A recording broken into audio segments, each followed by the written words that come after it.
জিয়াউর রহমান ফাউন্ডেশনের প্রেসিডেন্ট। এদেশের 18 কোটি মানুষ, শুধু বগুড়া নয়, শুধু বাগবাড়ি নয়, এদেশের 18 কোটি মানুষের নয়নের মণি, যার অপেক্ষায় গোটা বাংলাদেশ। জিয়াউর রহমান ফাউন্ডেশনের প্রেসিডেন্ট জনাব তারেক রহমান। ধন্যবাদ। বিসমিল্লাহির রহমানির রহিম। আজকে জিয়াউর রহমান ফাউন্ডেশন কর্তৃক আয়োজিত আজকের এই অনুষ্ঠানের, এই মেডিকেল ক্যাম্প অনুষ্ঠানের সম্মানিত সভাপতি ডক্টর ডোনার, মঞ্চে উপস্থিত এই এলাকা থেকে নির্বাচিত এক্স সংসদ সদস্য জনাব হেলালুজ্জামান লালু, ডক্টর পাভেল সহ, মিল্টন সহ উপস্থিত, রুমন সহ মঞ্চে উপস্থিত সম্মানিত অতিথিবৃন্দ, আমার সামনে উপস্থিত ঢাকা থেকে আগত চিকিৎসক বৃন্দ, বগুড়া জেলা বিএনপির বিভিন্ন পর্যায়ের নেতৃবৃন্দ এবং আমার প্রিয় গ্রামবাসী, আসসালামু আলাইকুম। অনেকদিন পরে নিজের বাড়িতে উপস্থিত হতে পেরে খুবই ভালো লাগছে আমার। আজকে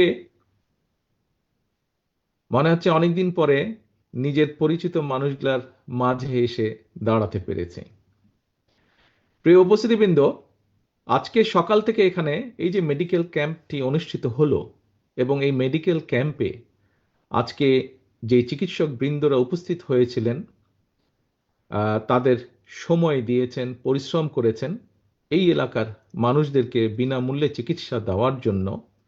তার জন্য আমি তার চিকিৎসক বৃন্দকে কষ্ট করে এখানে আসার জন্য, সময় ব্যয় করার জন্য, কষ্ট করার জন্য আন্তরিকভাবে এলাকাবাসীর পক্ষ থেকে আন্তরিকভাবে আমি ধন্যবাদ জানাচ্ছি। এই যে আজকে যে কাজটি এখানে অনুষ্ঠিত হয়েছে, অর্থাৎ মানুষকে, কতগুলো মানুষকে যাদের পক্ষে হয়তো সম্ভব হয় না এরকম চিকিৎসা পাওয়া, অর্থাৎ মানুষকে সহযোগিতা করা বা সাহায্য করা বা তার বিপদে পাশে দাঁড়ানো, এই যে কাজটি, এইটি কেন করা হলো? দেখুন, এখানে আমরা যারা আজকে, আমি বলুন, আমার নেতাকর্মী যারা আছে, মঞ্চে যারা আছে, মঞ্চের বাইরে অনেক মানুষ উপস্থিত আছেন, যারা আমরা সরাসরি বাংলাদেশ জাতীয়তাবাদী দল বিএনপির রাজনীতির সাথে জড়িত। আমরা রাজনীতি কার জন্য করি? আমরা রাজনীতি মানুষের জন্য করি, অর্থাৎ দেশ এবং দেশের মানুষের জন্য আমরা রাজনৈতিক দল হিসাবে বিভিন্ন পরিকল্পনা গ্রহণ করি।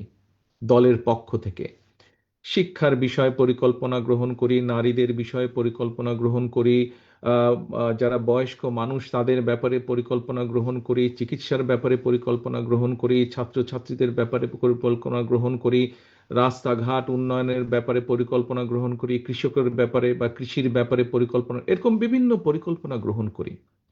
এবং যখন একটি রাজনৈতিক দল সরকার গঠন করে, সরকারে যেতে সক্ষম হয় জনগণের সমর্থন নিয়ে, তারপরে পর্যায়ক্রমিকভাবে আমরা সেই পরিকল্পনাগুলোর কাজ বাস্তবায়ন করি।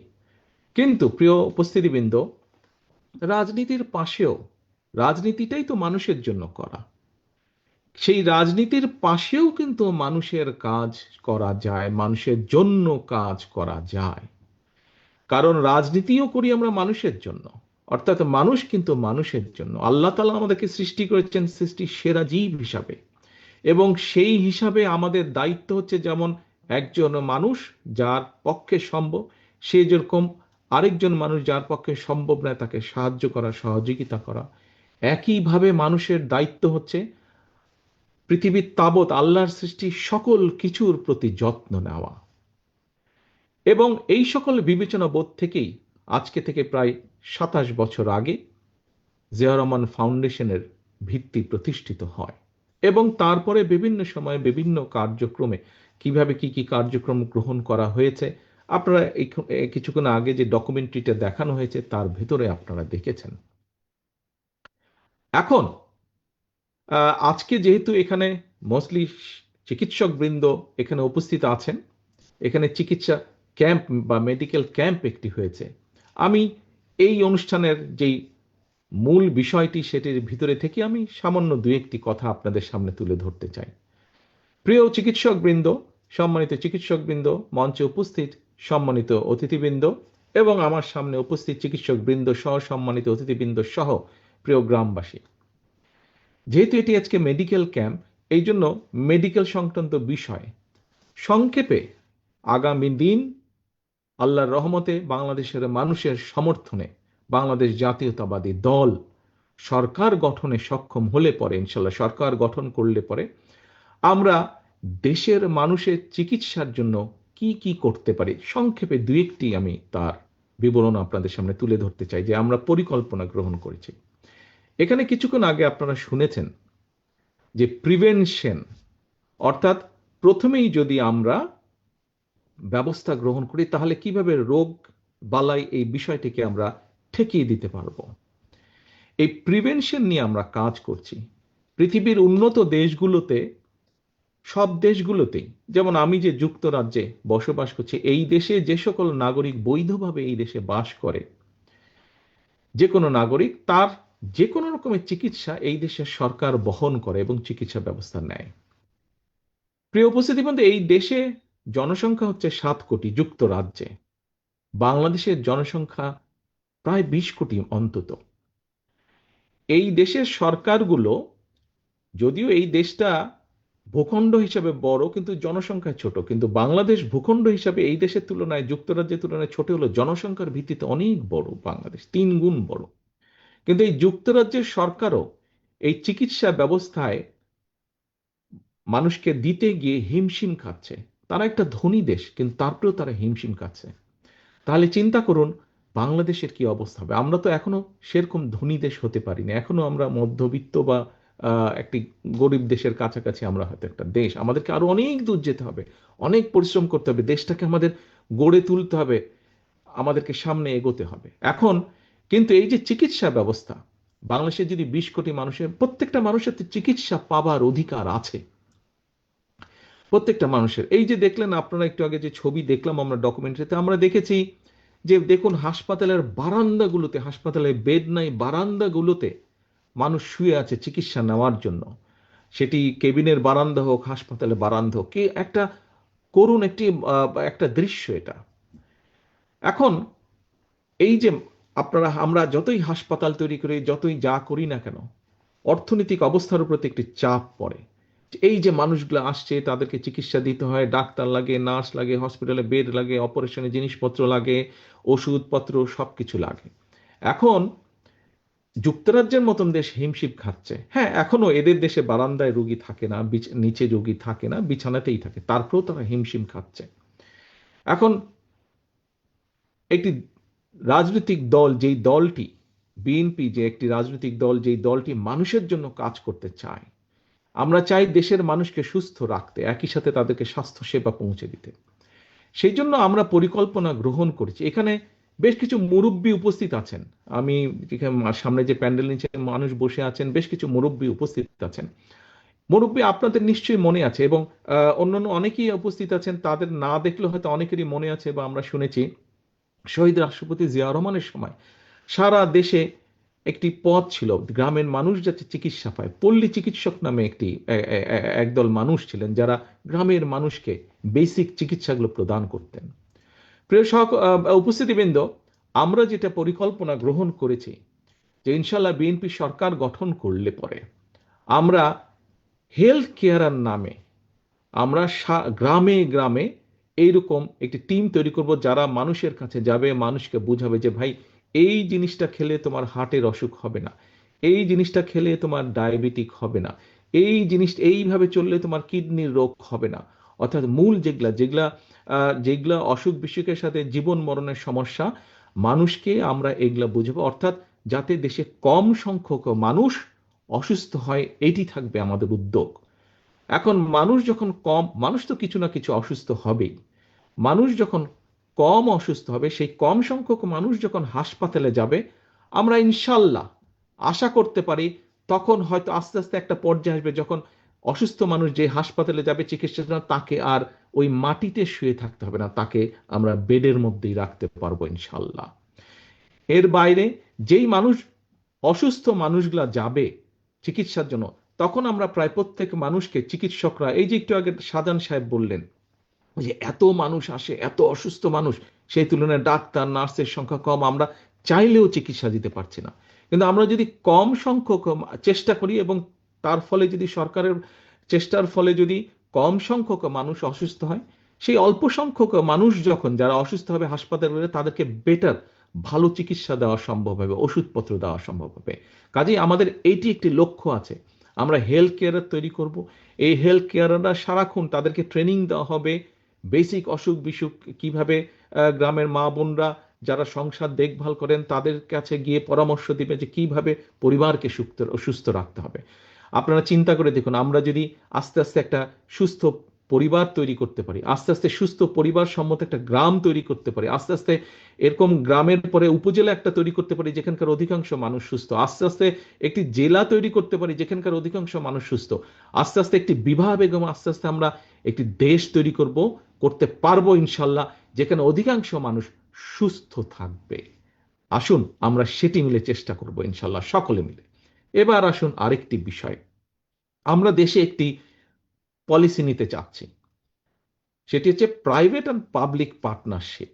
এখন এটি কি এমন, দেখুন আজকে এই যে আপনাদের এই আমাদের জেলায়, বগুড়া জেলায় যে শহীদ জিয়াউর রহমান মেডিকেল কলেজ আছে, দেখুন এরকম একটা হাসপাতাল তৈরি করতে প্রায় 4 থেকে 5 বছর সময় লেগে যায়। তারপরে তো আরো বিভিন্ন জিনিস আছে, ডাক্তার জোগাড় করো, নার্স জোগাড় করো, মেশিনপত্র আনো। কিন্তু আমরা দেখেছি প্রাইভেট সেক্টর এই মুহূর্তে বাংলাদেশের বিভিন্ন হিসাব নিকাশ যা বলে যে সরকারি ব্যবস্থাপনায় যেই সবকিছু অবকাঠামো গড়ে উঠেছে, ইনফ্রাস্ট্রাকচারে অবকাঠামো গড়ে উঠেছে স্বাস্থ্য খাতে, ঠিক মোটামুটি সমান পরিমাণ অবকাঠামো গড়ে উঠেছে প্রাইভেট সেক্টরে। এখন ধরেন আমি একটা উদাহরণ দিই, ঢাকার পিজি হাসপাতালের নাম আপনারা শুনেছেন। সেই পিজি হাসপাতালে ধরেন একজন মানুষ গেল ক্যান্সারের চিকিৎসার জন্য। এখন এই যে ক্যান্সারের চিকিৎসা, সেখানে যে ক্যান্সারের মেশিন আছে, সেই মেশিন হয়তো 100 জন মানুষকে মাসে চিকিৎসা দিতে পারে, কিন্তু সেখানে 200 জন মানুষ লাইন দিয়ে আছে। এখন এই যে 200 জন মানুষ লাইন দিয়ে আছে, বাকি যে 100-র বাইরে যে আরো 100 জন আছে, এই 100 জন তো মানুষ, তাদেরও তো চিকিৎসা পেতে হবে। আমরা একটি পলিসি গ্রহণ করতে চাচ্ছি, একটি প্রাইভেট হসপিটাল যাদের কাছে একটি মেশিন আছে, সেই মেশিনও 100 জনকে দিতে পারে, কিন্তু যেহেতু প্রাইভেট হসপিটাল সেখানে খরচ বেশি, সেখানে হয়তো মাত্র 40-50 জন মানুষ যায়, বাকি 50 জন তাদের খালি থাকে, তারা সেই মেশিনে সার্ভিস দিতে পারে না, 50 জনের সিট খালি থাকে। আমরা যেটা করতে চাইছি সেটা হচ্ছে, আমরা সেই হসপিটালের সাথে কথা বলবো, হিসাব নিকাশ করব তার কি খরচ হয়। আমরা ওই যে এখানে যে পিজি হাসপাতালে 100 জন বাড়তি আছে লাইনের মধ্যে, সেই 100 জনের থেকে 50 জন নিয়ে আমরা এই প্রাইভেট হসপিটালটাকে দিয়ে দিব, বলবো যে তুমি এর চিকিৎসা দাও, খরচ আমরা তোমাদেরকে দিব। তার ফলে কি হচ্ছে, এইভাবে করে আমরা ভাগ করে দিব, এই যে বাড়তি যারা রোগী থাকবে, এইভাবে করে যেই সকল হসপিটাল আছে, ধরেন ক্যান্সারের বিষয় আমরা ভাগ করে দিব, আমরা হার্টের রোগীর বিষয়ে ভাগ করে দিব, আমরা ডায়াবেটিক ডায়ালিসিস পেশেন্টকে ভাগ করে দিব, কিডনির পেশেন্ট, যেগুলো সিরিয়াস সিরিয়াস অসুখ বিসুখ আছে, এগুলাকে আমরা বিভিন্ন প্রাইভেট হসপিটাল যাদের সেই ক্যাপাসিটি আছে, যারা সেই চিকিৎসা দিতে পারে, যারা ভালো হসপিটাল, এইভাবে করে আমরা ভাগ করে দেব। তার ফলে কি হবে দেখেন, শহীদ জিয়াউর রহমান মেডিকেল কলেজ করতে প্রায় 5 বছর, 4.5-5 বছর সময় লেগেছিল, 4 বছর সময় লেগেছিল। আর আমরা যদি মোটামুটি হিসাব নিকাশ করে এই পলিসিটি গ্রহণ করতে পারি, আমরা 3 থেকে 6 মাসের মধ্যে দেশের মানুষকে আমরা মোটামুটি ভাবে চিকিৎসা দেওয়া শুরু করতে পারবো। কাজেই কাজেই প্রিয় উপস্থিতিবৃন্দ, আমাদের লক্ষ্য হচ্ছে, আমরা আগামী দিনের পরিকল্পনা গ্রহণ করছি যে সরকার ইনশাল্লাহ মানুষের সমর্থনে, আল্লাহর রহমতে সরকার গঠন করতে পারলে আমরা দেশের নারীদের, আমরা যেরকম বলেছি এর মধ্যে আমরা ফ্যামিলি কার্ড দিব, কারণ আমরা চাই দেশের মা বোনদেরকে, এবং এই ফ্যামিলি কার্ডের মালিক হবে, একটি কার্ড দিব আমরা সকল দেশ সরকারের পক্ষ থেকে, প্রত্যেক পরিবারের মা যে থাকবে তার হাতে আমরা দেব, যাতে ধীরে ধীরে সেই মা স্বাবলম্বী হয়ে উঠতে পারে। আমরা যেরকম কৃষকদের ক্ষেত্রে বলেছি আমরা ফার্মার্স কার্ড দেব, ঠিক এই একইভাবে আপনাদের সামনে আমি যে চিকিৎসার যে বিষয়টি সেটি সংক্ষেপে আমি 2টি পরিকল্পনার কথা আপনাদের সামনে তুলে ধরলাম। এইভাবে ঠিক আমাদের শিক্ষার ক্ষেত্রে পরিকল্পনা আছে, কিভাবে আমরা আমাদের আগামী দিনের যে ভবিষ্যৎ ছেলেমেয়েরা তাদেরকে আমরা গড়ে তুলবো, তাদেরকে আমরা বিভিন্ন রকম ছোটবেলা থেকে তাদেরকে আমরা কয়েকটি ভাষা শেখাবো, তাদেরকে আমরা খেলাধুলায় এক্সপার্ট করব, তাদেরকে আমরা বিভিন্ন সংস্কৃতিতে এক্সপার্ট করব, যাতে শুধু পড়ালেখা না, পড়ালেখার পাশাপাশিও তাদের বিভিন্ন রকম কোয়ালিটি থাকে, যাতে তারা জীবনে সাথে সাথে তারা বাকরির জন্য ঘুরতে না হয়, যাতে যে কোনো জায়গায় তারা যখন পড়ালেখা শেষ করবে সাথে সাথে তারা যাতে চাকরি বাকরি খুঁজে পায় অথবা নিজের পায়ে স্বাবলম্বী হয়ে দাঁড়াতে পারে। প্রিয় সহকর্মী বৃন্দ, প্রিয় উপস্থিতি বৃন্দ, প্রিয় চিকিৎসক বৃন্দ যারা আমার সামনে আজকে বসে আছেন, জিয়াউর রহমান ফাউন্ডেশনের মাধ্যমে আমরা চেষ্টা করেছি বিগত 27 বছর ধরে সাধারণ মানুষের পাশে দাঁড়াতে। কতটুকু আমরা পেরেছি পারিনি সেটা হচ্ছে ভিন্ন বিষয়, কিন্তু আমরা আমাদের চেষ্টা করেছি এবং আমাদের এই চেষ্টা আমরা অব্যাহত রেখেছি। একটু আগে আমি বলেছি এখানে আমরা উপস্থিত অধিকাংশ মানুষ হয়তো আমরা বিএনপির রাজনীতির পাশে জড়িত। প্রিয় সহকর্মীবৃন্দ, আজকে এখানে যারা উপস্থিত আছেন শুধু আপনাদের কাছেই আমি আহ্বান রাখছি না, আজকের এই অনুষ্ঠানের মাধ্যমে সমগ্র বাংলাদেশে শহীদ রাষ্ট্রপতি জিয়াউর রহমান, দেশনেত্রী খালেদা জিয়ার যত সৈনিক, বিএনপির যত নেতা কর্মী আছে, আসুন আমরা রাজনীতিটিকে আজ এমনভাবে গড়ে তুলি যাতে আমাদের রাজনীতির মাধ্যমে আমরা আমাদের এলাকার প্রত্যেকটি যেই এলাকায় আছে প্রত্যেকটি সাধারণ মানুষের কাছে সাহায্যের হাত বাড়িয়ে দিতে পারি, সাধারণ মানুষের পাশে, যাতে করে আমরা তাদের বিপদে আপদে তাদের পাশে এসে দাঁড়াতে পারি। অর্থাৎ আমরা সাধারণ মানুষের পাশে তাদের আস্থার প্রতীক, তাদের বিশ্বাসের প্রতীক হিসেবে যাতে আমরা দাঁড়াতে পারি, সেইভাবে আসুন আমরা নিজেদেরকে গড়ে তুলি। বিএনপির প্রত্যেকটা কর্মী, বিএনপির প্রত্যেকটা নেতাকে আজকে আমরা আমাদের মধ্যে রূপান্তর ঘটাই এবং আমরা আমাদের প্রত্যেককে আজকে জনগণের সেবক হিসাবে আমরা গড়ে তুলতে বদ্ধপরিকর হই। আমরা নিজেদেরকে জনগণের সেবক হিসাবে নিজেদেরকে গড়ে তোলার জন্য শপথ গ্রহণ করি। এটিই হোক আমাদের আগামী দিনের রাজনীতির শপথ, এটিই হোক আমাদের আগামী রাজনীতির পরিকল্পনা, এটিই হোক আমাদের আগামী রাজনীতির লক্ষ্য এবং উদ্দেশ্য।